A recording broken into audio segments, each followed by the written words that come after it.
சாப்பிட வாங்க. இல்லை பரவாயில்ல, நாங்கள் கிளம்புறோம். நோனோ, எங்க வீட்டுக்கு வந்தவங்க யாரும் சாப்பிடாம போக கூடாது. எங்கள் அம்மா கூட எப்பவுமே இப்படி தாங்க சொல்லுவாங்க. அப்போ சாப்பிடலாம் வாங்க. மேக்னா, அவங்களுக்கு வேலை இருக்கும், அவங்க கிளம்பட்டும். இடியட் மாதிரி பேசாத மதன்.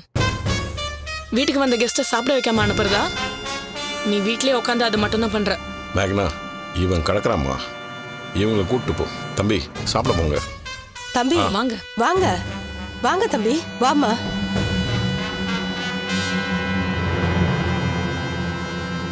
பா, கண்டவ முன்னாடிலாம் நான் அசிங்கப்படுத்துறா. நீங்களும் பார்த்துட்டு சும்மா இருக்கீங்க. டேய், இத்தனை நாளைக்கு அப்புறம் நம்ம நினச்சது நடத்த இப்போதான் ஒரு வழி கிடச்சிருக்கு. அதை நீ கெடுத்துடாத. நான் போட்ட கணக்கு சரியாக வரும், அதை நீ கெடுத்துடாத. வா வாங்க.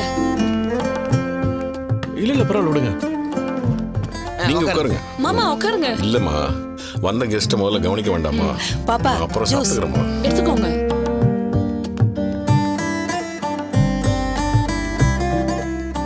தமிழ், உங்க ஃபேமிலி எல்லாம் சென்னையில தான் இருக்காங்களா? நான் சென்னையில் தாங்க பிறந்து வளர்ந்தேன். எங்கள் வீட்டில் அம்மா, அப்பா, என் தம்பி, தங்கச்சி, அப்புறம் என்னோட சரிப்பா தெரியாம கை தவறி. சரி பரவாயில்ல. என்னடா, சரி பரவாயில்ல விடு. மேடம், ரெஸ்ட் வாங்க. ரூம் அங்க நீ இரு பாப்பா, நான் பாத்துக்கிறேன். தம்பி வாஷ்ரூம் கூட்டிட்டு போப்பா. நானா? ஏன் வேற என்ன வேலை இருக்கு உனக்கு? போ, அவரை கூட்டு போ. டேய் போடா. தம்பி நீங்க உட்காருங்க, அவர் வருவார். மேடம், நீங்க தமிழை பத்தி எதை கேட்டீங்களே மேடம்? ஆமா, அவங்க ஃபேமிலியை பத்தி. பெரிய குடும்பம் மேடம். அப்பா அம்மா தம்பி தங்கச்சின்னு பெரிய குடும்பம். கோதை இண்டஸ்ட்ரீஸ்னா சென்னையில் எல்லாருக்கும் தெரியும். ஆனால் இப்போ அது அவங்க கையில் இல்லை. ஆனால் இப்போ சரஸ்வதி இண்டஸ்ட்ரீஸ்னு ஒரு கம்பெனி வச்சுருக்காரு.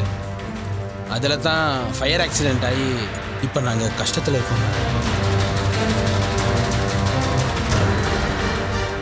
அடப்பாவுமே, இந்த தம்பிக்கு போய் இப்படி ஒரு கஷ்டமாப்பா? ஆமாங்க, ஆனால் அதெல்லாத்தையும் தாண்டி பெருசாக சாதிக்கணுன்ற குறிக்கோளோடு இருக்காரு.